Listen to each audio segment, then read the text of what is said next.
the idea that I can only have it at certain times. When I get in front of it, I need to have as much as I can possibly have. And then also, I need to feel bad about the amount that I have or having it at all can obviously create a dysfunctional relationship with that type of food.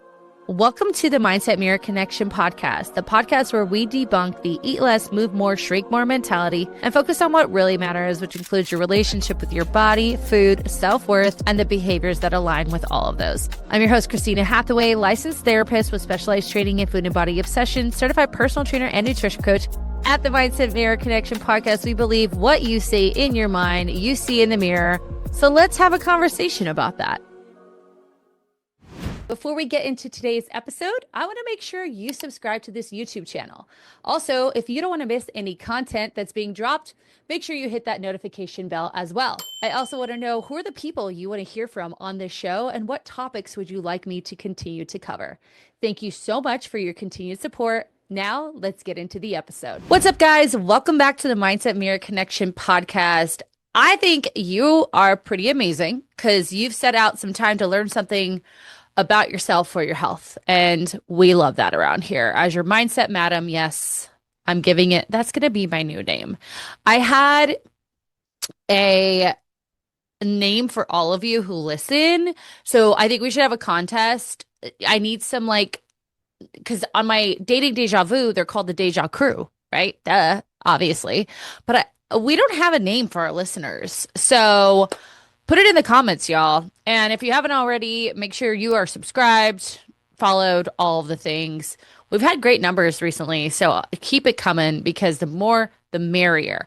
Today, we are talking about how to have holiday candy in your house and still lose weight, still not binge, still moderate how much you consume of that because we're walking right into Halloween and already in the stores, you've got full blown bags of the best candies that they have to offer.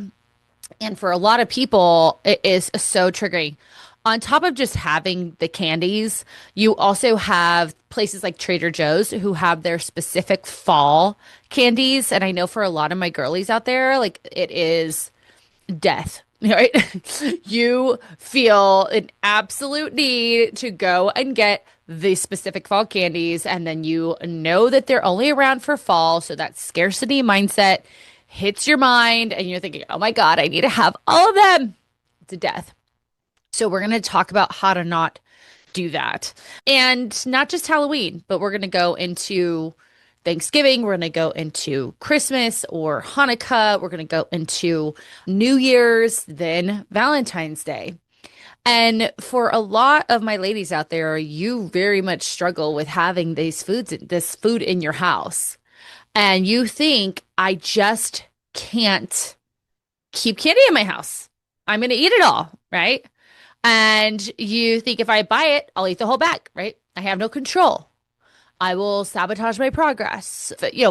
Enter whatever thought that you have about having candy in your home. But I promise you, today you're going to learn how to shift from fear about having candy in your house of the different foods to a confidence that not only can I have it in my house, I can have it.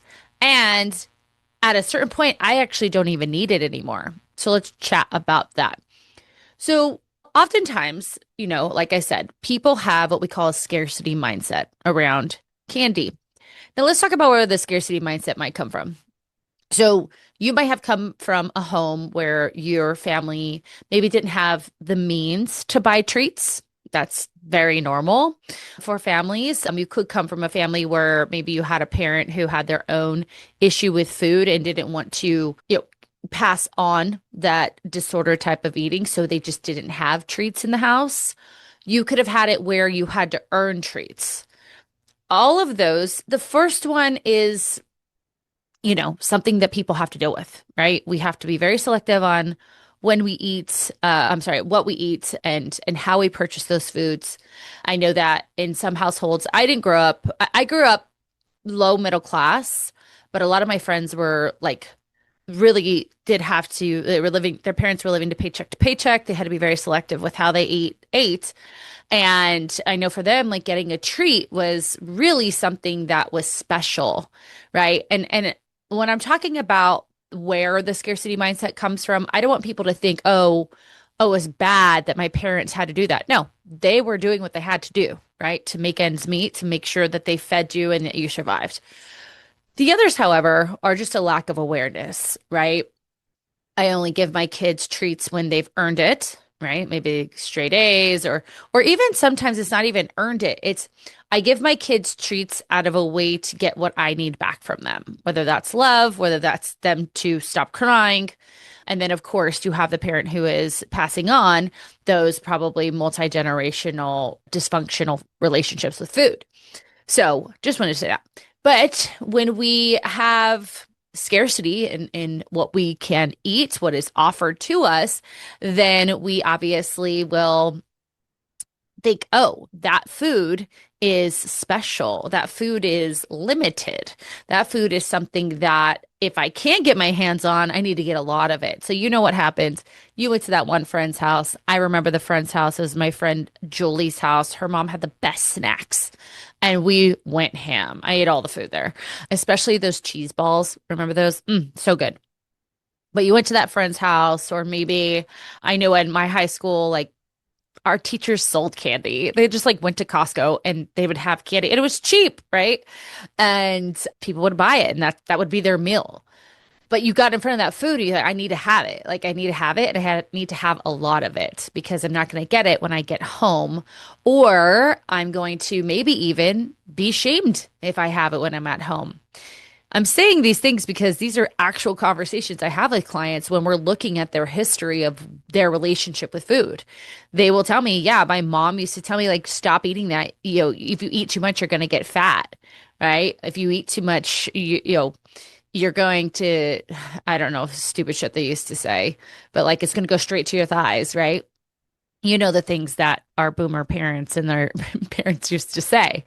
So you create this not only scarcity mindset, but then also if you did have that parent, or even I know for coaches and like dance teachers, that idea of like you need to slim down, like stay off the treats, honey, that you would then also have shame around eating treats. And when I'm talking about treats, oftentimes it's candy. Kids like candy, and the idea that I can only have it at certain times. When I get in front of it, I need to have as much as I can possibly have. And then also I need to feel bad about the amount that I have or having it at all can obviously create a dysfunctional relationship with that type of food. Now, I'm very grateful. My parents gave me a snack every night. My mom and dad would walk to the convenience store. It was their time together to walk to the convenience store, and they'd ask us, what treat do you want? And I would always get like a drumstick, a choco taco, or those like sour licorice. Remember those? Like the little strips? My mouth is watering.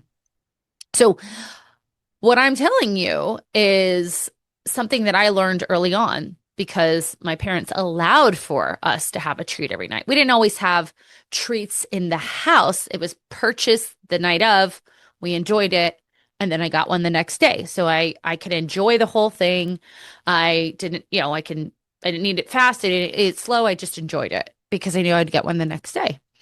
And so I want to just kind of explain where the scarcity mindset comes from. And again, for those of you who didn't have the means food was scarce in your home, that wasn't anyone's fault, right? But it still creates learned behaviors around food.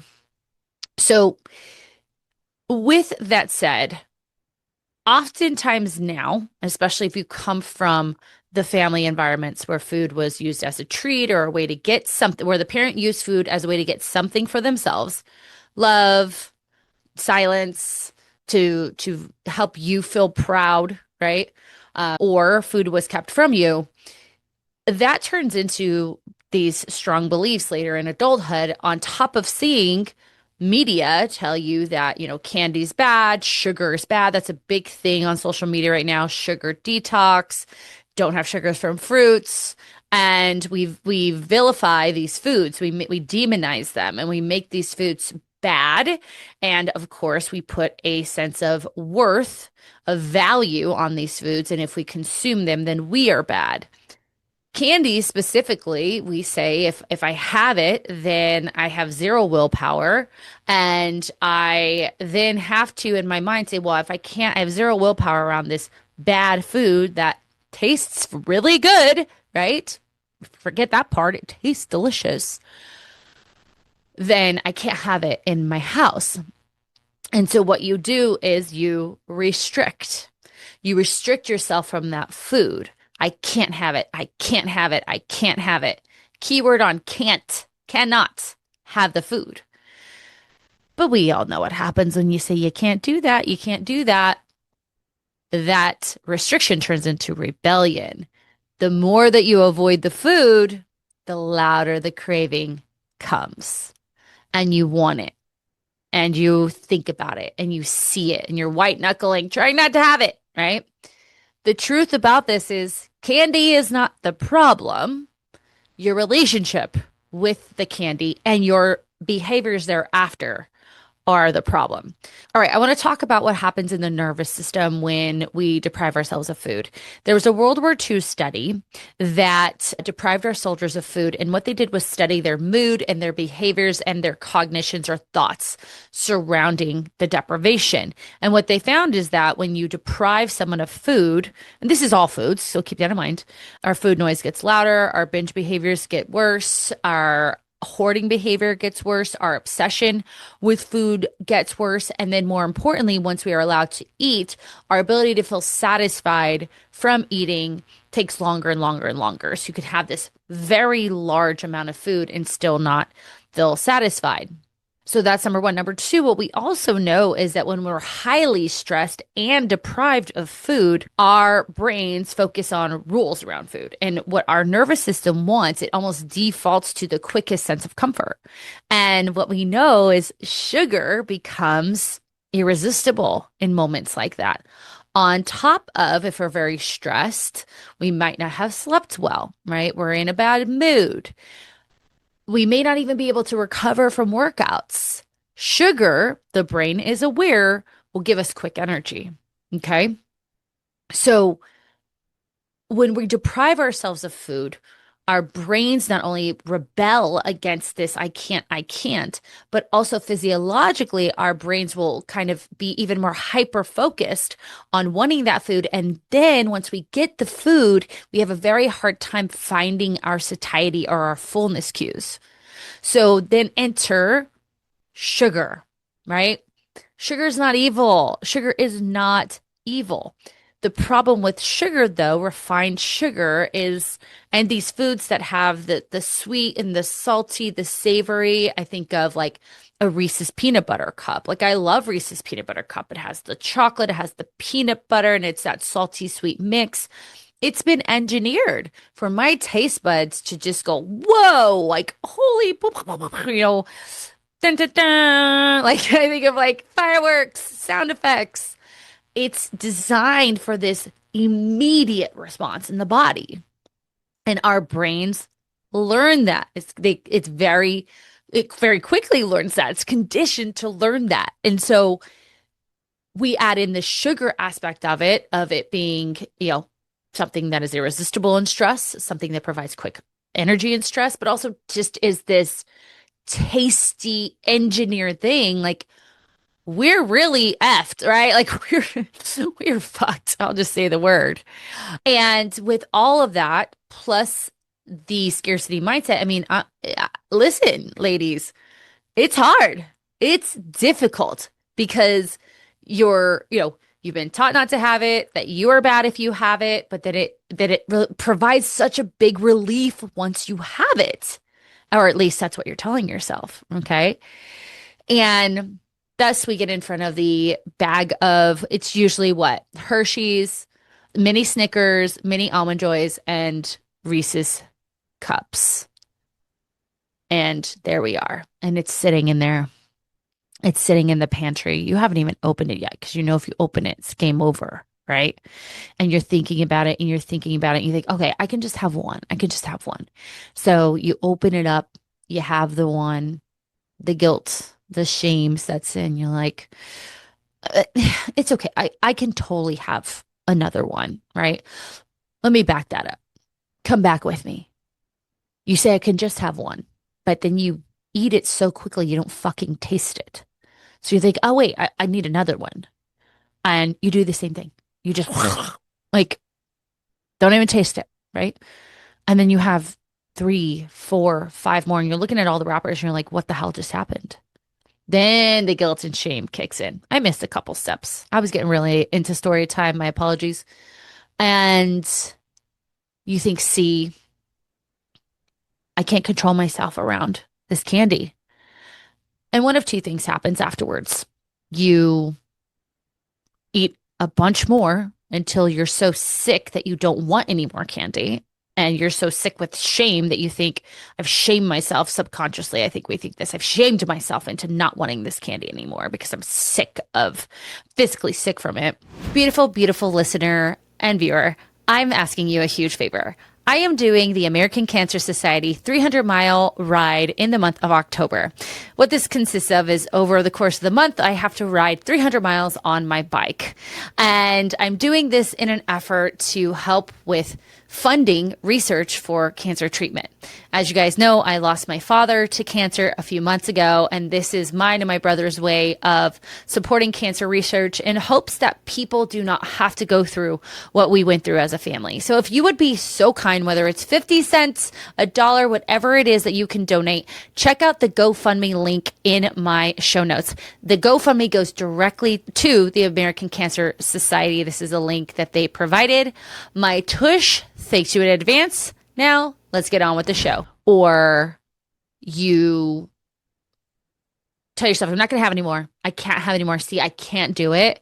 And then over time, your rebellion kicks in. Okay. So, which one are you?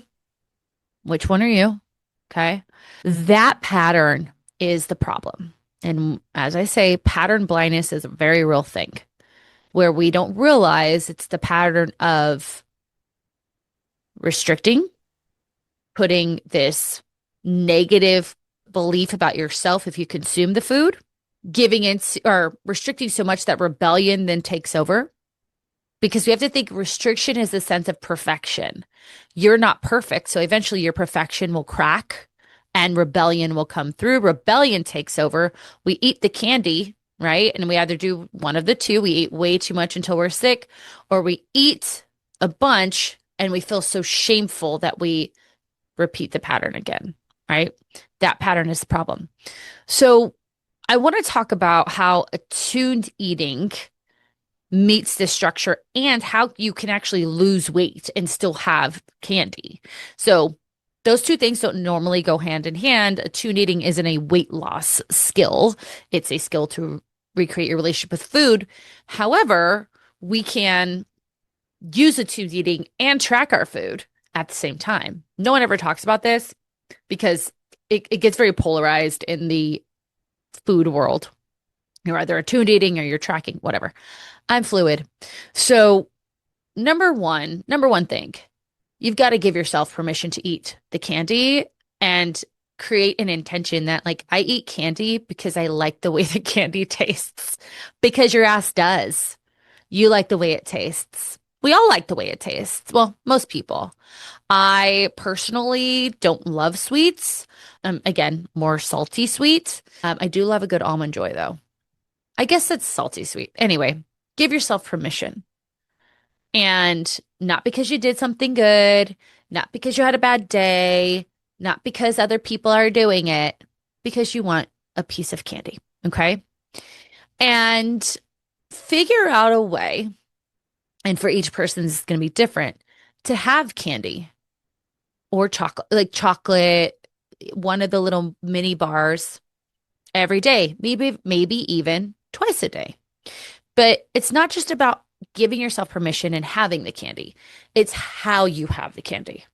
So when you're enjoying something that is pleasurable, you've got to use your psychology and biology to your advantage.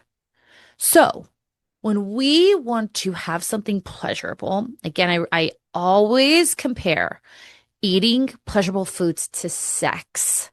We don't want to rush it. We don't want to be thinking about or doing other things. We want to have all of our senses involved in it. We want to slow it down. We really want to be in the moment. And this is so true. We don't want to regret it afterwards. Sex, eating pleasurable foods.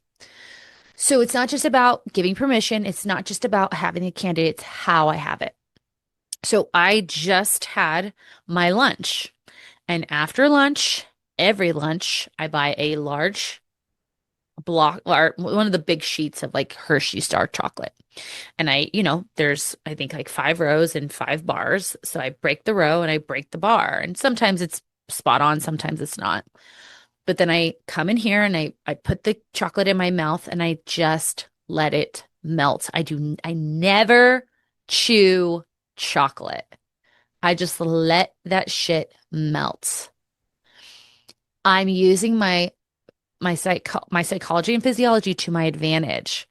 Not only am I having this moment with the candy that is very mindful, grounded, pleasurable, I'm letting it, I'm smelling it, I'm tasting it, right?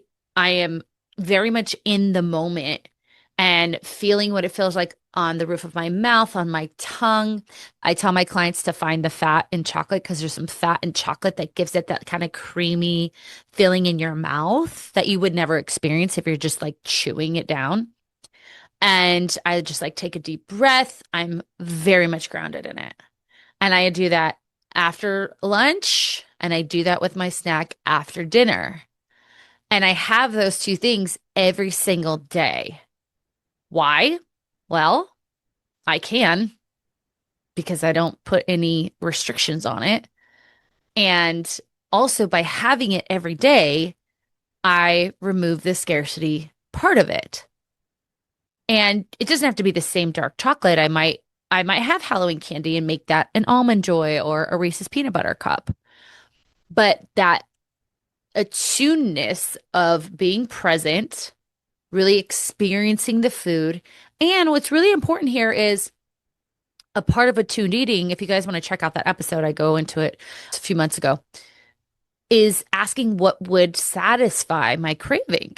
Because it might not always be candy. It might be some blueberries. And you guys probably like, nope, always candy. Well, you've never actually tried to have candy every single day.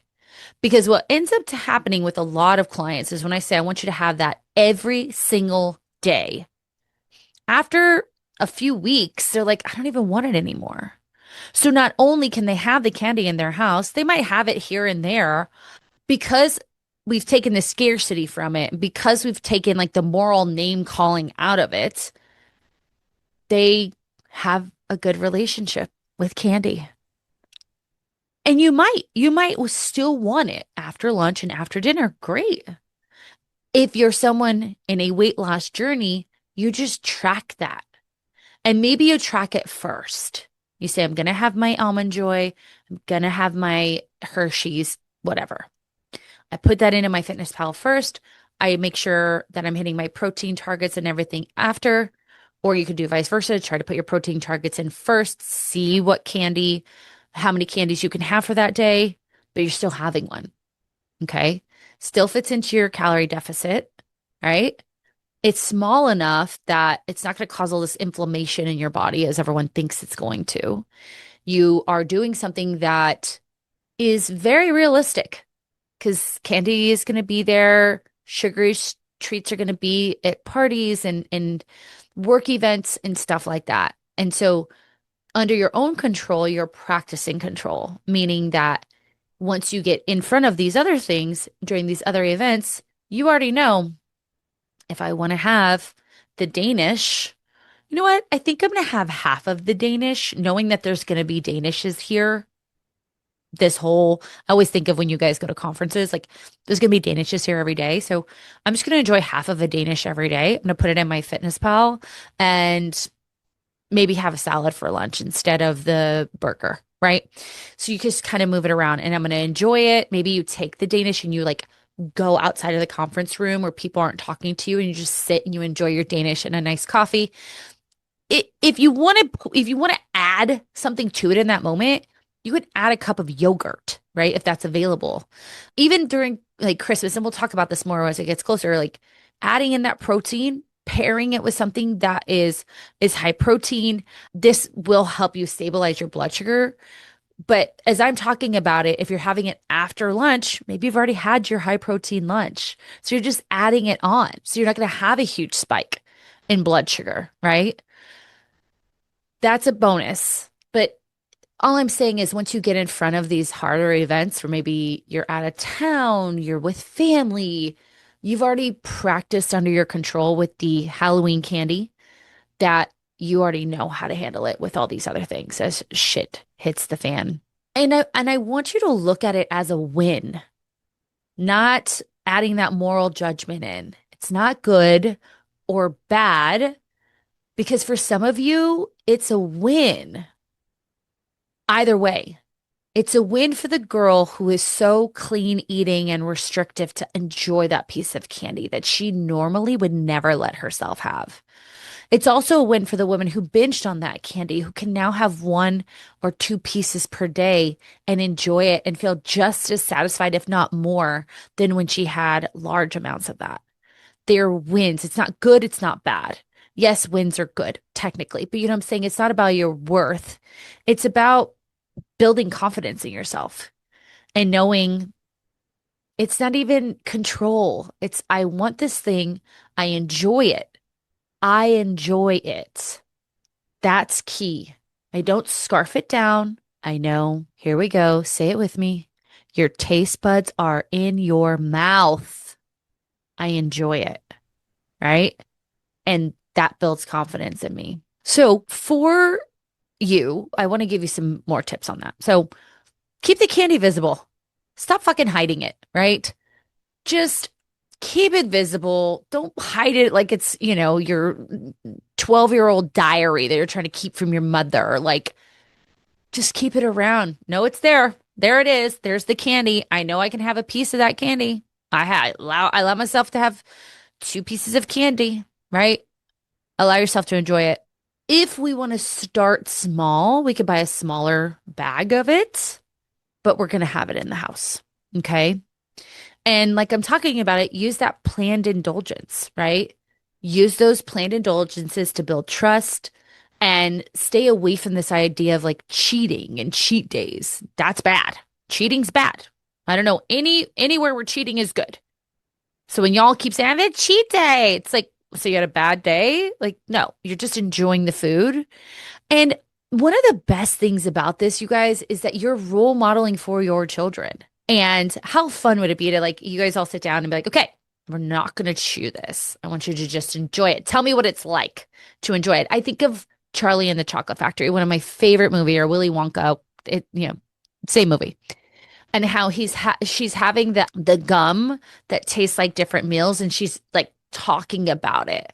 You could do that with your kids and create a fun relationship with treats, with candy, right? And on top of that, you're creating mindset shifts. You can go from I can't be trusted to, wow, like I'm building trust in myself every single day. Or candy ruins your progress. Like I'm never going to lose weight to eat candy. But like, no, actually, progress includes flexibility in my life, right? And creating that anchor style of thought of, you know, you're not losing weight to earn candy. You're learning how to live with having candy, right? You're learning how to have a relationship with candy, but also, and I shouldn't say but, I'm learning to have a relationship with candy and whole foods and hitting protein targets and hitting fiber targets. All of that can be true all at the same time. Okay. So I want you guys to think about what the candy is you love. Have it, buy it, be ready with, like I said, your schedule for that candy. For some of you, you might have a piece of candy after each meal, even breakfast, right? You may not be in a fat loss phase. You might just be wanting to recreate your relationship with sweets. Great. Do it, you know? Now, if you're diabetic, don't do too much. But whatever your goals are, you can fit candy, especially bite-sized candies, into your life, right? It's so funny when I go to the store and I buy my whole thing of Hershey's. I did it, and this one's like, you eat so healthy, but this candy bar. And I was like, well, what about it? She goes, you eat the candy bar too? I said, yeah, I eat a square of that candy bar every day. And she laughs. She goes, she eats a square, one square. And I said, yeah, twice a day, every single day. And she just like was baffled when I told her that. And she just was like, no, I could never do that, you know? So you're going to figure that out. And if it's Halloween candy, if it's, I know that Jewish holiday, there's certain foods. For Christmas, there's certain foods, certain treats. Again, the Trader Joe's fall treats, all of the pumpkin spice, the things. Enjoy it.